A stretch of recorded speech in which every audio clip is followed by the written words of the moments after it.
What's the most important aspect of a video game? The gameplay? The graphics? The music? Hell no. The most important part of a game is the goddamn box art. I mean, think about it. Before the internet, you couldn't simply look up a video game and immediately be welcomed by a review of it telling you whether or not it's worth your time. Your first impression of a game was what was presented on the box art, and first impressions are everything. A good piece of box art is what separates the Dooms to the Mega Mans, the Mario Galaxies to the Super Busta Moves, the Icos to the... Icos. But don't worry, I know none of you care about any of that crap. Me neither. We're all here for one reason and one reason only. Sonic the Hedgehog.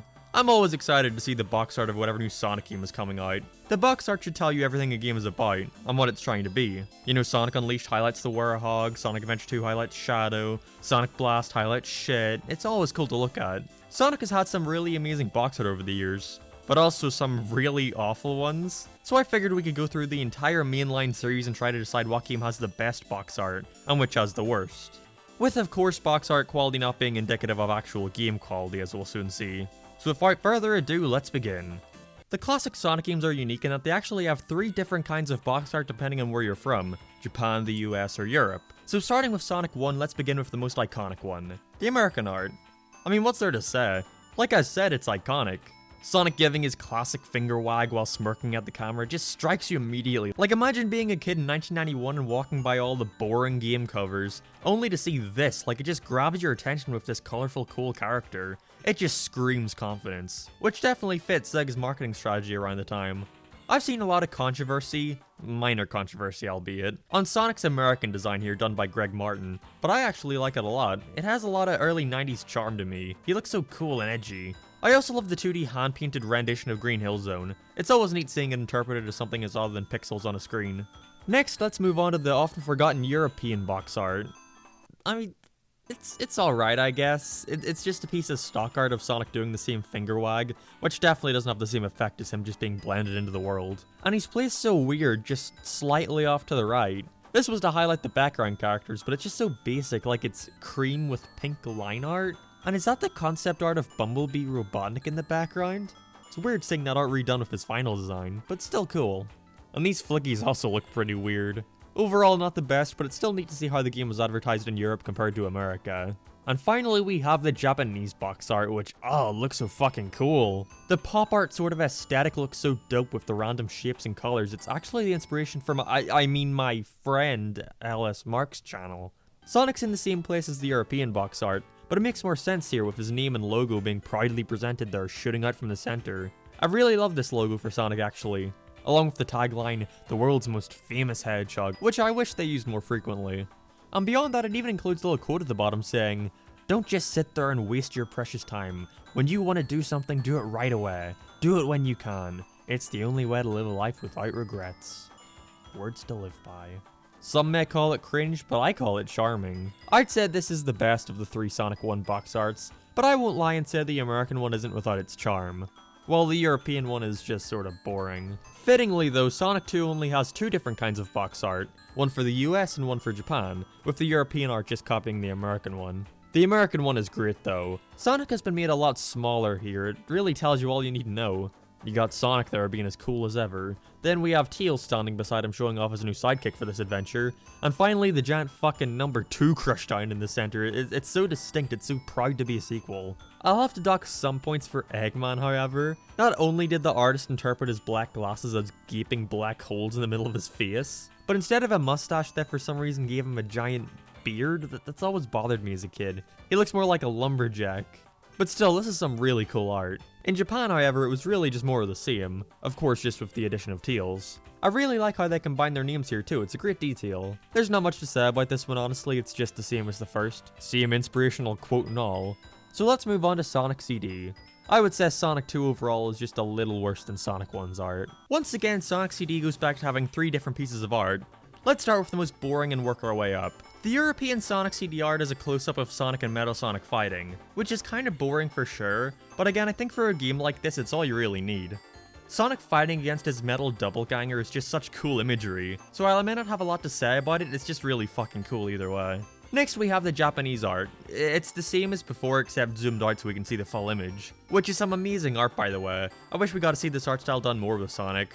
It feels like a mix of the Japanese art style with the Junio Sonic art. Is it Junio or I don't know. I mean, just look at this art that was later used from the mobile remake of CD in the ROM version. It's gorgeous. Although what's interesting is Sonic and Metal Sonic have been placed in a black box and shrunken even more, and the rest of the box is filled with those classic colorful patterns and such. They really wanted to take advantage of the Sega CD box with the more squarish design, and it looks really rad. Although they might have stretched the logo a little too much there, but I guess that was just to fit another inspirational quote in the bottom. The American one, however, is once again done by Greg Martin, and it's interpretive, I suppose. It features Metal Sonic lunging at Sonic, who's jumping up with the time stone you collect in the game, as a fucking UFO is blown up in the background. I kinda love it. It's weird to have this take place from the optional special stage, but either way, just composition-wise, it's really neat. It's cool to have Little Planet off in the sky there. I like the box art a lot, but I'm just starting to notice how non-expressive Greg Martin Sonic is. He just does the same face in like every piece of artwork. I'd put Sonic 1 as number 1 still, but CD is very close. It's so bizarre that Sonic in Europe has been so inconsistent with its box art.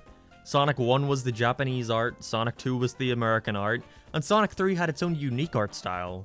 Odd. Anyways, I guess we'll start with Japan's. Again, it's more of the same. Hell, maybe that's why Sonic didn't sell as well over there. They all look the fucking same. There are ways you can make each of these stand out in their own. I mean, just look at Sonic Spinball's art. This is badass. Saying that though, this is definitely my favorite of all the Japanese covers. I love the art of Sonic and Knuckles they use. The logo is really nice, and the shapes and colors they use really peak here. Sonic 2 seemed a little too empty for my liking, so I love how they just flood it here with different abstract shapes. On the other end, the American one once again uses that classic Greg Martin art style, this time with Sonic holding up 3 fingers to of course signify Sonic, Tails, and Knuckles of course. I really like how they didn't show Knuckles on the front and kept him hidden in the bushes. It really adds to the mystique around his character at the time. Just who the fuck is that guy? Did you know they actually went back and recreated this in the final credits for Sonic 2 in the iOS remake of the game done by Christian Whitehead? It's a really neat way of connecting them all together. Like I've said before, the characters may look off, but I always felt this art had a certain charm to it. If you want to talk about weird looking art, then look no further than the European box for Sonic 3. What the fuck happened here? And why do I kinda love it? So first of all, someone out there decided that Carnival Night Zone would be the perfect level to portray this game. Alright, great. Then we have this unique logo where the 3 is placed behind the word Sonic. And speaking of, this is like some weird render that looks like a combination of the Greg Martin style with Sad AM Sonic. Reminds me a lot of that French comic book I talked about a few months ago actually. And I absolutely adore this goofy ass render of Knuckles where he's scratching his head up at Sonic all confused. Even giving him buckles around his gloves for some reason. This is bizarre and I think it's amazing. However, I have to dock 1,000,000 points for the completely ugly looking Mega Drive logo in the corner. Later into the Genesis lifespan, they changed the sleeves to be red, which I'm already not a big fan of, but then for some reason in Europe they decided to make it this ugly ass light blue color and yuck, no. I gotta move on, I can't even stand to look at this anymore. The Sonic and Knuckles box art is super basic and simple, but it's kinda fucking brilliant. It's as straightforward as you can get. Logo with the silhouette of Sonic and Knuckles on it, and that's why it's so genius. That image of Sonic and Knuckles, blue and red, clashing against each other is already really cool imagery, but they're contained within this little emblem thing that's locking onto each other, visually showing the lock-on technology the game boasted all the time. That's so clever. I don't have a lot to say here that hasn't already been said, it's just so good, so iconic. It again comes down to that confidence thing. Do you want a game cover that's like, whoa, here's Sonic fucking sticking his hand up at you, and whoa, there's this new doofus guy, what's he gonna do? Sonic 3 in big letters, and they're at a fucking carnival, oh boy. Or do you just want Sonic and Knuckles? Amazing. Let's hope things only go up from here. What's next? Ugh. This might be the worst out of them all. Even as a kid, I despised the box art for Sonic 3D Blast. You got the most lifeless CG render of Sonic with a printed on smirk running at the camera cross-eyed with this dumbass caterpillar in the background. This is truly awful. There's no attitude, no sense of adventure or mystique, it's just here's Sonic. He's 3D now. The Saturn one is a little better with him jumping into the sky. You know, at least he's looking off at something and has sprung into action, but it's not that much better here. But these two are fucking godsends compared to the European box art. Who decided that this was okay? I'm actually glad this thing exists, because it goes back and reminds me just how good Sonic and Knuckles box art was. Because in theory this is the same thing. Sonic head and a logo. But there were a couple more steps that came in making that one look so good. That being that it looked good. This render of Sonic is atrocious. Why is he facing the camera staring into my soul? To not make him look weird, they had to raise his spikes like he's going supersonic, but it's just so ugly. And I like the logo for the most part. Sonic 3D looks cool, but they just didn't know where to fit the rest of it, so it's just Sonic 3D. Flicky's Island. Awful. I don't want to waste any more time on this shit. I'd be surprised if anything passes this. Oh yeah, there's also the Japanese one too, I forgot. The art is nice, but Sonic is being covered by too many filters and shit. Tone it down a little, mate. Moving on. Knuckles Chaotix is another piece of art that I could acknowledge isn't very good. It's quite shit as a matter of fact. But I sorta love it anyway. First off, I love Knuckles' pose. What is he doing with his arm? That's gotta hurt. At least we can see with the other arm he's grabbing onto a ring that's connected to another ring using a rubber band. That is a literal rubber band. In the game, they're tethered together through some sort of magical force, but here, nope, rubber band, it works just as well. I kinda want someone to mod that into the game now. You'd think this game would show off all the characters you can play as here. I mean, the European one does to some extent. But here it's just Knuckles on a very tiny vector. Depth of field is for fools, eh? Fools and liberals! And of course we all know the main antagonist of Knuckles Chaotix. Green Alien Man, the classic Sonic character. Glad he's made his grand return with this one. This art is shit. Let's just quickly glance over at the Japanese art before moving. Oh, what the fuck? This is stellar. I fucking love this headshot of the characters looking at the viewer. This is so cool. I'd love to have a framed poster of that. I especially love the tagline, "Welcome to the next level." This is badass. Why don't we get cool shit like that over here? Also, the game isn't even called Knuckles Chaotix over there. They had the confidence to just name it Chaotix, which is just so much cooler. I love everything about this box, miles better than the US one. It's definitely one of my favorites so far, but that does it for the classics. Now it's time to move on to the really interesting stuff. Let's see just how they wanted to portray the 3D games with the brand new modern designs. Sonic Adventure starts us with the new art style for the series, designed by Yuji Yukawa, and I love it a lot. The noodle limbs and looser line width makes it fit with the more modern style Sega we're looking to go with around this time. You know, it has that graffiti look, but also stays true to the old Fleischer influenced classic Sonic had. And even then, the pose itself is just rad. I've used this word a lot, but it's simply iconic. I guess that's just a testament for how much of Sonic's imagery is truly well recognizable. The background here is also great. That water ripple effect so greatly hints at the rest of the game, obviously being the reveal of Chaos. Only thing I'm not a fan of here is the logo. The blue on blue kind of causes it to blend in, and I'm not a fan of the sky overlay. And the rock stroke effect is just, no. Overall though, that's a really great box. I love that they don't try to shove on all 6 characters you play as. The singular Sonic pose just really grabs your attention. What doesn't grab my attention is this piece of shit. I hate how Sonic looks in Adventure DX, and the way he's shaded in this render looks really weird and creepy, like he's made out of putty, especially his fingers. Same with Chaos, who's chucked into the background. He just looks ugly. I don't even want to waste any more time on this one, it looks awful. The Dreamcast one, however, is definitely one of my favorites. Love it. Sonic Adventure 2 follows along the same theming as the original. Same background as the first, just with an overlay of the Earth to signify that this adventure is taking the characters to space, which is sweet. Except this time the blue fades into a nice red color, which of course shows the contrast between Sonic and newcomer Shadow, while also visually showing the whole hero versus villain theme the game has. And speaking of, I really like the poses here once again. It's a lot less dynamic and exaggerated, but the line of action is amazing. I love the contrast between Sonic and Shadow's pose. And this one actually goes above SA1 in my eyes because of the better logo. It's got the stars to once again show space. You've got Sonic and Shadow's spin attack at opposite ends. It's wonderful stuff. SA1's might be more iconic, but I think 2's is just a smidge better. However, like SA1, this game also had a port in the GameCube, and a new console means a new box art, and with that we got... you know, it's a bit busy.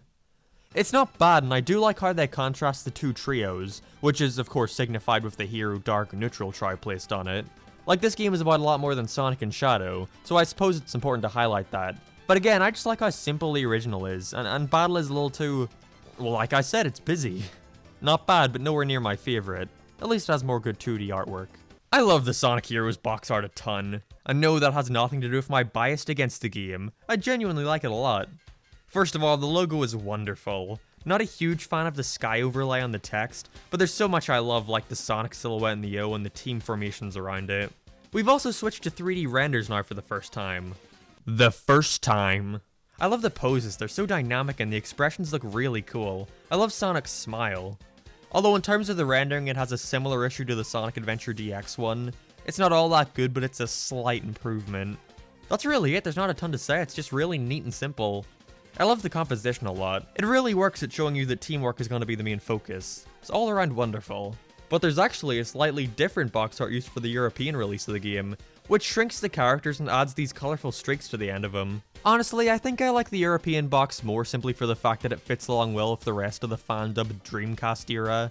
You know, Sonic floating in the center in some cool pose. But like I said, I just wish it had been using 2D art instead. Although that is just a sign of things to come. Oh, I don't know if this is gonna be a controversial opinion or not, but I really like the box art for Shadow the Hedgehog. Is Shadow holding a gun kinda silly? Sure, but fuck you, I think it's cool. I really love his pose here of him standing in the darkness, sticking his hand towards the camera in an action pose. You know, it seems like a screenshot taken within a cool set piece, not like Sonic is just floating around mid-air doing some random cool pose. Again, there's not a ton to say. You know, it comes down to that confidence thing. I'd much rather a singular character standing in a rad location doing a badass thing than 50 million characters sprawled up against a random colored background. It's more visually interesting if you get me. Saying all that though, this box art does do something that really puts it down to the bottom of the list. The gun Shadow is holding never appears in the game, 0 out of 10, on to Sonic 06. I'm gonna go out in a bold claim right here. This is probably gonna be an unpopular opinion, and I may end up changing my mind here, but I think Sonic 06 might have the best box art of any of these games so far. Well, of the modern ones at the very least. It's just, I love that confidence shit, it's so fucking cool. It's just Sonic the Hedgehog. What you see is what you get. It's so distinct, so prominent, so synonym for striking. That image of Sonic running towards the camera is so awesome. I love the logo, I love the pose, I love how they're showing Sonic from the front, yet still manage to keep his spine silhouette. And the motion blur just ties it all together. I don't know, you may disagree, but I love this box art a lot. Sonic just looks great. I actually really like the more lanky design he had in 06.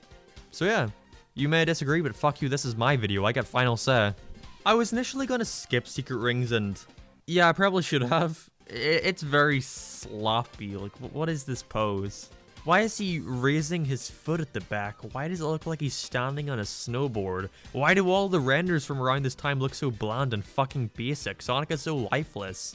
His hand is also really ugly here. They're too big. That's a big issue with the modern designs.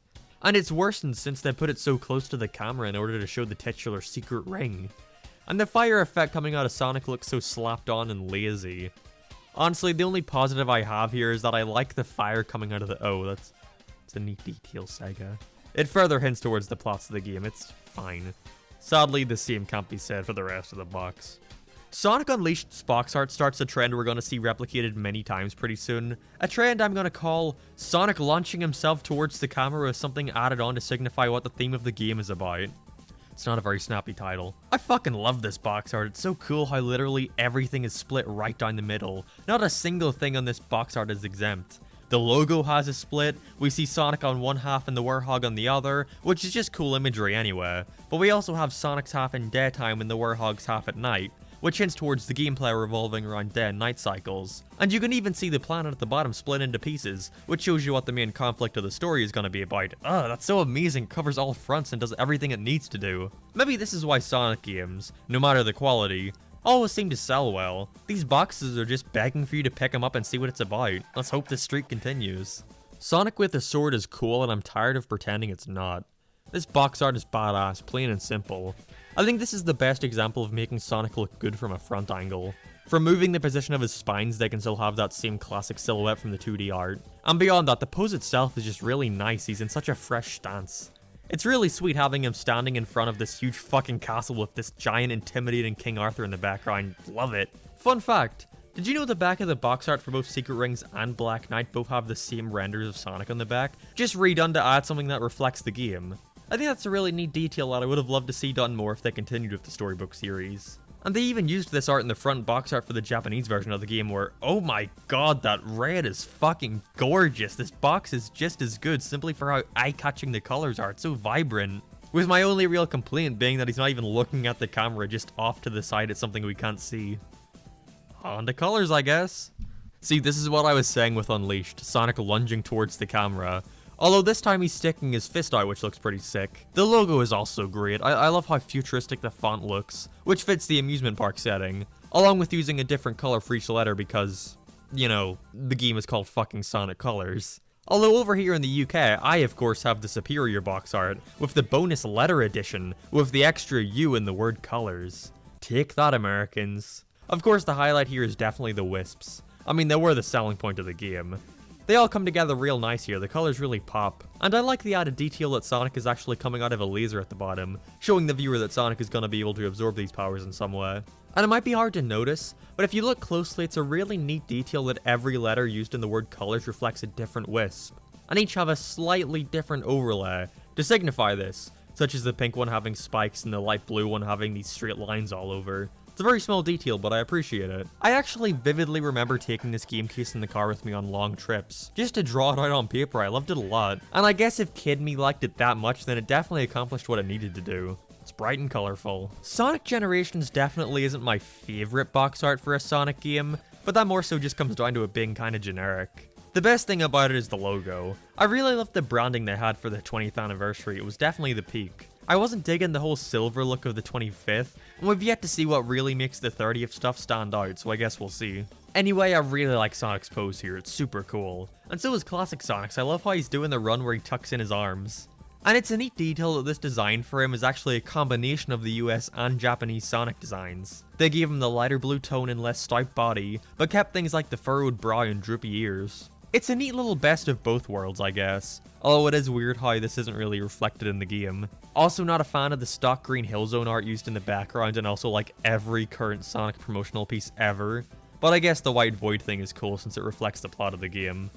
Sort of stumped on this one. There's a lot I like about it, but also I just find it sort of boring and basic. Let me know what you think about it in the comments as I move on to Sonic Lost World. Now I may not be the biggest fan of the game, but I actually think this box art is pretty sweet. First of all, I really love the Lost World logo here. The outline having a bunch of varied shapes and patterns portrays how weird and wacky this world is gonna be. You know, even if the game doesn't really reflect that. And I like how we can see the twisting tube-like terrain in the background. You know, it sort of hints that the design of this game will be a little different than usual. The main thing I love here is the Sonic render. I love the expression, even if it could be pushed a little more. I love the pose. If I were to make this black, you would clearly be able to tell where everything is. They even try to make sure he has 3 spikes visible, even if his top one isn't. That's a clever touch. And I like how it shows how athletic Sonic is. Looks like he's jumping over a hurdle or running on a wall, both of which Sonic can do in this game. You know, it's like poetry, it rhymes.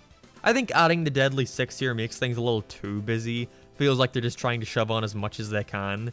But hey, I like how they use complementing colors here. It really makes it all stand out rather nice on a store shelf. I'd probably put this on a similar level to Colors, maybe a little below. They're both going for that same vibe, aiming for a more younger crowd. Even if I do prefer Sonic doing the opposite, it works well for what they were trying to do. Ugh, boring. It's like, these renders are really nice, but there's no expression, no sense of action despite this literally being an action scene. It's a shame because I love the logo for Sonic Boom a lot, even if the Rise of Lyric looks really lazy and tacked on. But I love the green, almost hand-painted background, it makes it stand out a ton, and the composition is great, everyone has something to do, it's shifting your focus onto so many things, but in a good way. But these renders are so fucking inexpressive. You maybe want to look a little angrier, Sonic? Perhaps give a cool smirk or something? Nope, you just want to keep looking slightly disgruntled, alright, no sweat. I could do this with the rest of them, but what's the point? They're all so lifeless. Amy and Tails are in the middle of attacks, and Knuckles is holding back and charging up a punch. Why does this feel so boring and stiff? Awful, awful, awful. The Shattered Crystal one is nice though. Seam with Fire and Ice, it looks really good too. Moving on. For being such a good game, I really am not a fan of Sonic Mania's box art. It's just... nothing. It's nice how accurately the old Japanese art style has been replicated, but what do we get out of that? 3 basic and lifeless poses with bland expressions. Oh joy. I sure do love Bright Yellow Zone. I can see what they were going for here. They want to replicate the old Japanese box art. But to do that, they should have made things way more busy and went all out with the random shapes and patterns. Then it would have looked nice. You know, like the Japanese version of the box art. And take a look at Sonic Heroes again. They're all basically doing the same pose, except there the poses are really pushed to their extreme. Sonic is fucking flinging his arm back with that cool hand position, Tails has his feet all the way down and is really sticking his hand up there, and Knuckles is punching down instead of up for some variety. I don't know, I appreciate what they were going for and I really do love the logo, but nah, this ain't it, chief. And I guess with that there's only one game left to look at, and I think, with no exaggeration here, without a doubt, this is the worst box art for any Sonic game ever. This screams desperate. What the fuck happened here? This art is so painful to look at. It's the video game box art equivalent of LED. It's trying to draw you into so many features that aren't reflective of the game as a whole. Oh hey guys, whoa, look at Sonic all angry jump into the screen, and oh my god, is that another classic Sonic? Holy shit, and whoa, there's a dumb green wolf man, and Tails and Knuckles are here, fuck yeah, but oh no, who are these bad guys? It's Eggman, Metal Sonic, and who is that? But wait a second, fire, fire, fire, fire, fire, fire! Just, no. It's almost like false advertising, honestly. Do we play as Tails? Nope. Do we play as Knuckles? Nope. Why is Metal Sonic here? In context to the game, he's just one of the 4 returning villains. You may as well chuck Zavok on there. They both have the same level of importance. And I know it's going to be hard to advertise a customizable avatar feature on the box, but like, what is this? Some ugly looking turquoise wolf? At least make him red to fit in with the advertising. You might as well just not include him at that point. Remember what I've been talking about with this old video? Confidence? Yeah, this is the exact opposite of that. Throwing 100 different things in the box hoping one will pique your interest. I mean, quality of the games aside, which of these boxes seems more confident in itself to you? Yeah, it's fucking Sonic 06 every day of the week. You may not see it as a big deal, Sega, but I do. Even before the gameplay, this is the first impression your game has on a viewer, and it's critical not to fuck that up. So stop fucking it up, and start doing 3 things. 1. Make Sonic more expressive. Stop with these basic ass poses with these basic ass faces. Sonic is a cartoon. Pose him like one. 2. Stop with the desperation, it comes off from a mile away. Simple is always better. It's more striking, it's more iconic, eye-grabbing, everything. Just stop with throwing everything at the box and hoping one will stick, because it'll ruin everything on it. And finally, and this may be a bit of a far cry here, but go back to 2D art, it just looks better for a character like Sonic, plain and simple. And don't pull that, it looks too old shit. Spyro and Crash prove that you can use 2D renders on a box and have the game sell just as well as anything else. And even then, it'll make your game stand out among all the other 3D renders you see used nowadays. I think the point of all this really is, take a fucking risk. It worked before, so do it again. You may have found this pointless, but I actually had a ton of fun going through the years of Sonic and seeing how the art evolved. Maybe some of you out there also had fun watching it, and if so, I appreciate it. Because this is Splash Dash, proving to viewers all over the world that I can turn literally fucking anything into a video topic.